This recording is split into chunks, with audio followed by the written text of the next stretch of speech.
In 1978, inside a steelworks in the northeast of England, a cellar exploded without warning. 3 men were killed instantly. The blast devastated the basement, ripping apart brick and steel. There was no fire beforehand, no pressure gauge spiking into the red, no whistle, no alarm, no chance to run. Investigators pieced together fragments of a ruptured vessel and traced the cause to something that had been sitting in that cellar for years, doing its job in total silence. A hydraulic accumulator. The device had failed at more than double its rated pressure. Nobody heard it coming because there was nothing to hear. This is the story of machines that stored the force of small explosions inside factory basements, beneath city streets, and under the floors of warehouses. Massive iron cylinders, weighted with over 100 tons of lead and pig iron, holding water under pressures that could crush a submarine. They powered cranes, lifted elevators, opened dock gates, and raised the bascules of Tower Bridge. For nearly a century, they were the silent engines of industrial Britain. Workers passed them every day without a second glance. Engineers trusted them because they never made a sound. And when they failed, the release came faster than any human could react. The danger was invisible until it wasn't. Steam engines in the 1840s had a serious problem. They were powerful, but inflexible. A crane needed sudden bursts of force to lift cargo, not the continuous rotation of a spinning shaft. Steam couldn't deliver power on demand. It surged and fell with each piston stroke. For dock workers and factory hands, that meant waiting, and waiting cost money. William Armstrong was a Newcastle solicitor who should have spent his life reviewing contracts. Instead, he spent it obsessing over water. In 1838, while fishing on the River Dee, he watched a water wheel waste most of the power flowing past it. That inefficiency bothered him enough to abandon law entirely. By 1846, he had built his first hydraulic crane, powered by water pressure from Newcastle's town mains. But town water only delivered about 80 pounds per square inch. Useful for light loads, useless for anything heavy. Armstrong needed far more pressure, and he needed it available instantly, on demand. His solution was the weighted accumulator. The concept was deceptively simple. A vertical cast iron cylinder contained a piston. On top of that piston sat an enormous weight, initially iron, later lead and pig iron stacked in layers. Steam pumps pushed water into the cylinder, raising the piston and its massive burden. The weights pressing down kept the water pressurized to 600 pounds per square inch or more. When a crane needed power, a valve opened. Pressurized water flowed instantly. No delay, no waste. I need to pause here. If these stories of industrial engineering fascinate you, I'd be grateful if you could subscribe and let me know in the comments which forgotten technologies you'd like to see explored next. Now, back to the pressure. Unlike steam, which dissipated the moment demand dropped, accumulators held their force indefinitely. A crane could sit idle all morning, then lift a 20-ton load in seconds.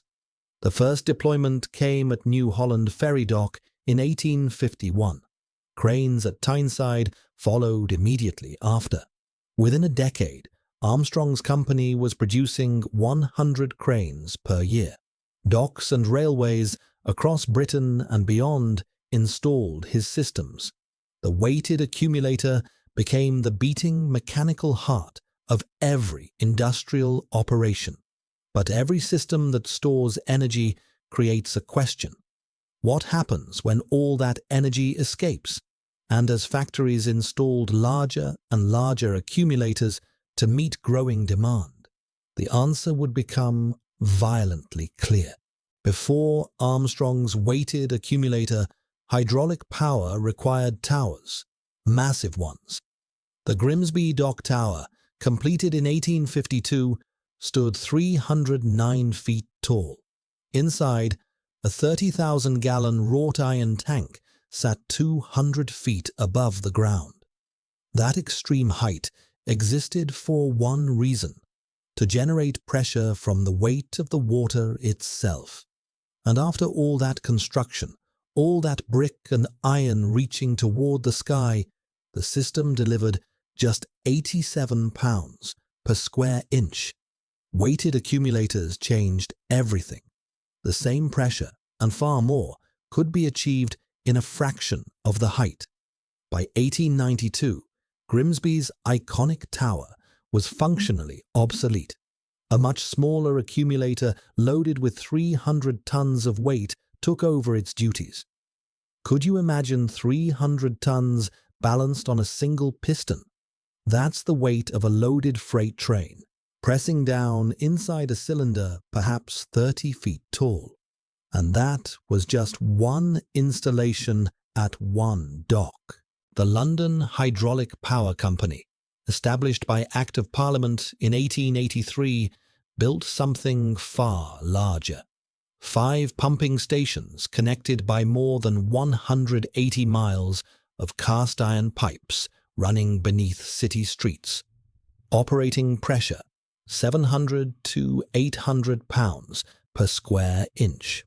Water pumped directly from the Thames, heated in winter to prevent freezing, coursing through mains that crossed under bridges and through tunnels. By 1930, the system supplied 8,000 machines across London, lifts in hotels and offices, cranes at warehouses, theatre machinery at the London Palladium and the Colosseum, the revolving stages, the safety curtain at Drury Lane. Even the vacuum cleaners at the Savoy Hotel ran on hydraulic power. Manchester and Glasgow built their own networks starting in 1894. These operated at even higher pressures, 1,120 pounds per square inch, needed for cotton baling presses. Each accumulator carried 127 tons on an 18-inch diameter piston with a 23-foot stroke. Let me repeat that. 127 tons. Tower Bridge, opened the same year, used 6 hydraulic accumulators storing water at 750 pounds per square inch. The bascules weighed over 1,000 tons each, yet they could be raised in just 60 seconds. One descent of the accumulator piston could open and close the bridge twice, and these were just the famous installations. Smaller accumulators sat in warehouses, textile mills, and workshops across industrial Britain. They were often installed in cellars or purpose-built pits, out of sight, out of mind. Workers passed within feet of cylinders holding pressures equivalent to 1,600 feet underwater, enough to crush a World War II submarine. Why did engineers trust these machines indoors, surrounded by workers? Because they were silent, efficient, and appeared completely inert. But inside every accumulator, physics was working constantly. And what made these machines reliable also made them unforgiving. The energy never diminished, never warned, and never slept. A steam boiler announces its danger clearly. It hisses, it steams, pressure gauges climb into the red. You can hear it working. You can feel the heat. When something goes wrong, there are warnings. A weighted hydraulic accumulator offers no such courtesy. The physics worked like this: a massive weight, 127 tons, in Manchester's system, sat on a piston. The weight wanted to fall. Gravity never stopped pulling. The only thing holding it up was a column of water, and water does not compress under pressure. That tension was constant. 24 hours a day, 7 days a week, for years on end. Think of it like a compressed spring, except this spring weighed over 100 tons and was held in place by water pressurized to levels that would crush you instantly. Let me put those pressure numbers in context. A car tire holds about 35 pounds per square inch. London's hydraulic mains ran at 700 to 800. Manchester and Glasgow operated at 1,120. A scuba tank holds 3,000 pounds per square inch, but that tank is designed for pressure, regularly inspected and kept far from workers.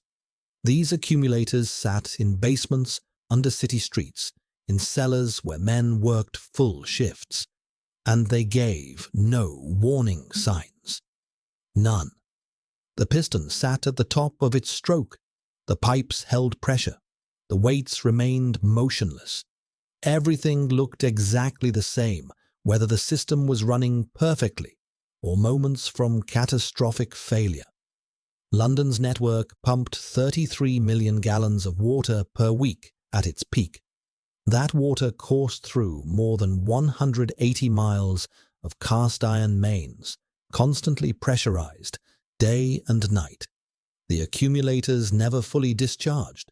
The energy was always there, always waiting, always ready. Here's why that matters to our story. Boiler explosions killed thousands in the Victorian era. Between 1815 and 1962, Britain recorded 137 major boiler disasters. By the 1850s, steam boiler deaths exceeded fatalities across the entire textile industry. But people knew boilers were dangerous. Steam made noise. Gauges spiked. Everyone understood the risk. Accumulators sat in silence. Over time, cast iron cylinders and wrought iron components experienced fatigue. Temperature cycling as water heated and cooled with use. Pressure fluctuations, vibration, microscopic cracks formed and grew, invisible from outside. Unlike boilers, which could be opened and inspected, accumulators were sealed systems. Internal examination was difficult, often impossible. Workers grew comfortable around machines that never made a sound. Engineers trusted the technology because it had worked yesterday, and the day before, and for decades before that. The absence of warning became proof of safety. But materials do not last forever, and pressures do not forgive. These systems were designed to work reliably for years. They were never designed to fail safely, and that oversight would cost lives. Cast iron was the material of choice for early accumulator cylinders. It was cheap, abundant, and easy to cast in large sections. Engineers knew it was strong in compression. What they understood less clearly was its behavior under tension. When a cylinder fills with pressurized water, the walls are pushed outward. That outward force creates tensile stress. The iron is being pulled apart from the inside. Cast iron handles compression beautifully. Under tension, it becomes brittle. It does not bend. It cracks. At 700 to 1,100 pounds per square inch, those cylinder walls experience constant tensile loading every second of every day. The stress never let up. And let me tell you something about materials under constant stress. They fatigue. Temperature cycling played a role. Water heated slightly during heavy use and cooled when demand dropped.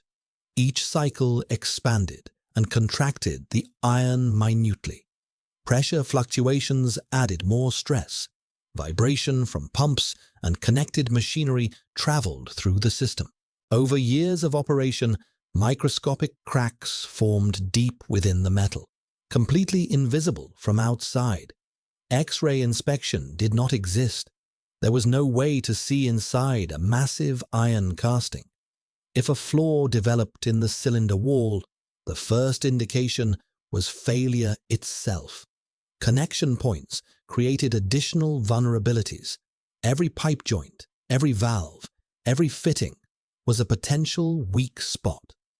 The seams where cylinder sections met concentrated stress in ways Victorian engineers could calculate only roughly. One bad weld, one corroded bolt, one fitting that had loosened over years of vibration. Any of these could become the origin of catastrophe. Here's why that matters. When a steam boiler failed, the steam expanded rapidly. Pressure dropped as energy dissipated into the air. Devastating, yes, but the physics worked toward equilibrium. When an accumulator failed, the weight kept pressing. Water doesn't compress. The instant the cylinder wall ruptured, all that stored energy, 100 tons of weight pushing down on incompressible fluid, released through the breach. Not gradually, instantly. The entire force of the system escaped in a fraction of a second. Could you even react in time? Could anyone?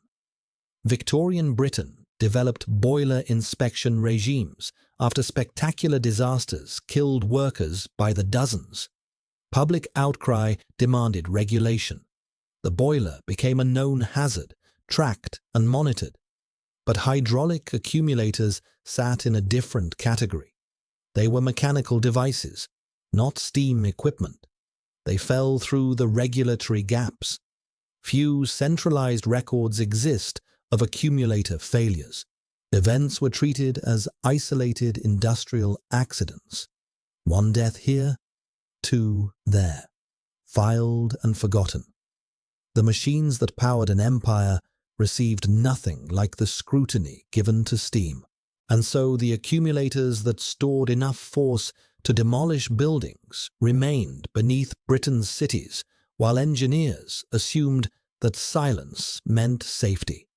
They were about to discover how wrong that assumption could be. Let me take you back to that steelworks in the northeast of England. The year was 1978.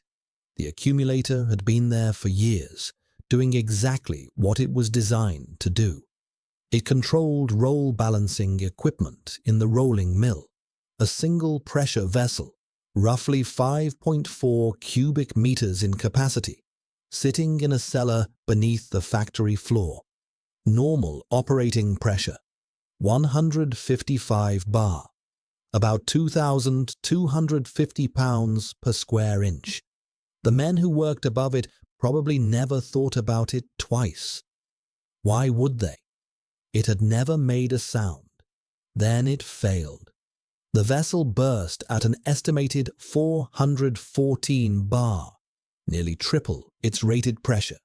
Something in the control system had failed, allowing pressure to build far beyond safe limits. No alarm sounded. No gauge warned. The overpressure simply continued until the iron could not hold. The explosion killed 3 men instantly. The cellar was devastated. Investigators recovered fragments of the ruptured vessel and painstakingly pieced them together. Fracture surface analysis revealed the initial failure point, the toe of a fillet weld at a stool bracket, a stress concentration point, invisible during normal operation, invisible until the moment it became fatal. Could you imagine working above that cellar, passing over it every shift, never knowing what sat beneath your feet, never suspecting that a machine you couldn't see and couldn't hear held enough force to kill you before you could react? This was not an isolated pattern. Modern industrial safety literature documents the dangers with chilling clarity. High-pressure fluid injection injuries occur across industrial settings. In one documented case, a mechanic loosened a fitting without depressurizing the system first. When 2,800 pounds per square inch discharged from the line, his safety glasses were knocked off. Oil was injected directly into his eye. He now wears a special lens due to 40% permanent vision loss. That was just a fitting, not even an accumulator failure. When accumulators themselves fail catastrophically, the results are worse.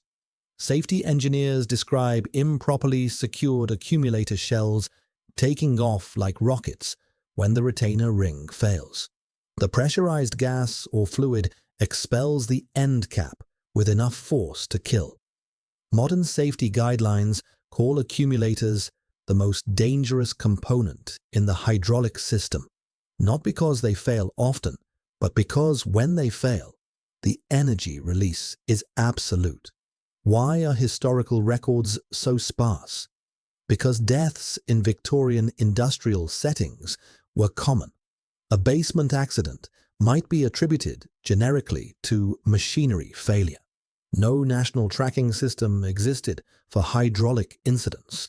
Each event was localized, investigated briefly, filed, and forgotten. The violence of hydraulic release defies intuition. Unlike steam, which expands and dissipates, pressurized water finds the weakest point and escapes at enormous velocity. The energy, potentially equivalent to hundreds of pounds of explosives, releases in a fraction of a second. There is no gradual failure. There is only before and after. The Sultana steamship explosion in 1865 killed over 1,500 people. The Grover Shoe Factory boiler disaster in 1905 killed 58. These events made headlines, prompted investigations, inspired engineering codes. Hydraulic accumulator failures never achieved that visibility. They happened in basements, 1 or 2 or 3 deaths at a time, below the threshold of public outrage. But even when accumulators worked perfectly, the systems they powered were reshaping cities, and the infrastructure of stored hydraulic energy was spreading far beyond factory walls, into streets, under rivers, and beneath the feet of millions who never knew it existed. The infrastructure stretched further than most people realized. London's network ran through 180 miles of cast-iron mains beneath city streets. Manchester's covered 35 miles. Glasgow's reached 30. These pipes carried water at 700 to 1,120 pounds per square inch, crossing under bridges through the Rotherhithe Tunnel and beneath the River Thames via the Tower subway. An entire city sat above pressurized iron arteries, and almost no one walking those streets knew it. The dependency was remarkable. By 1930, London's system supplied 8,000 machines. The Savoy Hotel ran its vacuum cleaners on hydraulic power. Manchester Town Hall's clock was wound by hydraulic pressure. The organ at Manchester Cathedral breathed through hydraulic bellows. This technology wasn't peripheral. It was woven into daily urban life, invisible, silent, and utterly essential. But what would happen if a main ruptured under a busy street? A pipe failure at 700 pounds per square inch would flood basements, crater pavement, and cut power to dozens of machines simultaneously. The energy stored in the network wasn't confined to accumulators alone. Miles of pipe held pressurized water at all times. Every foot of main was a potential failure point, every joint, every connection. And yet, the system worked. For decades, that reliability became its own kind of danger. The assumption that because nothing had failed catastrophically, nothing would. Electric power changed the equation entirely. Electric motors could be installed at each individual machine. No central accumulator, no network of pressurized pipes, no single point of failure. Power was generated on demand rather than stored. When a motor failed, only one machine stopped. The risk was distributed, not concentrated. The transition happened gradually, London began converting its steam-pumping engines to electric motors in 1923. Demand for hydraulic power peaked in the 1930s but declined steadily as electric alternatives became cheaper and more reliable. Glasgow's system shut down in 1964. Manchester followed in 1972. London's last hydraulic power station at Wapping closed in June 1977. It's strange to think about, isn't it? An entire power network that had run for nearly a century simply switched off, but the infrastructure remained. The London Hydraulic Power Company still held legal rights to excavate public streets for pipe maintenance, rights granted by Parliament decades earlier. In 1985, Mercury Communications recognized the value in those rights and purchased the company. The hydraulic mains were repurposed as telecommunications conduits. Today, the pipes that once carried pressurized Thames water now carry fiber optic cables. Some physical remnants survive. Tower Bridge's original hydraulic machinery is preserved as a museum exhibit. Bristol Harbour still operates a functional accumulator system. The Grimsby Dock Tower stands as a Grade 1 listed monument, though its hydraulic function ended in 1892. Modern accumulators bear little resemblance to their Victorian ancestors. They use nitrogen gas instead of massive weights. Safety factors of 4:1 are mandatory. Regular inspection and hydro testing are required by law. But the transition wasn't driven by safety concerns or public outcry. It was driven by economics. The machines that powered Victorian industry faded because something cheaper came along. Electric motors offered something the weighted accumulator never could: distributed risk. Instead of one massive cylinder storing enough energy to devastate a building, electric motors were installed at each individual machine. Power was generated on demand. Nothing sat in basements waiting to release. Nothing stored force overnight. Nothing pressed down with 100 tons of silent, patient weight. The safety difference was stark. When an electric motor failed, one machine stopped. When an accumulator failed, everything nearby was in danger. The difference wasn't the amount of power. It was the concentration. Modern accumulators still exist, but they bear little resemblance to their Victorian ancestors. Gas charge systems use nitrogen, never air, never oxygen. The combination of compressed oxygen with hydraulic oil can ignite violently. That lesson alone cost lives to learn. Bladder and piston designs now fail gradually rather than catastrophically. Pressure relief systems prevent the kind of overpressure that destroyed that steelworks cellar. Mandatory inspection schedules catch fatigue before it becomes fatal. The regulatory framework that governs pressure vessels today emerged from tragedies. The ASME Boiler Code, first published in 1914, responded to decades of steam explosions.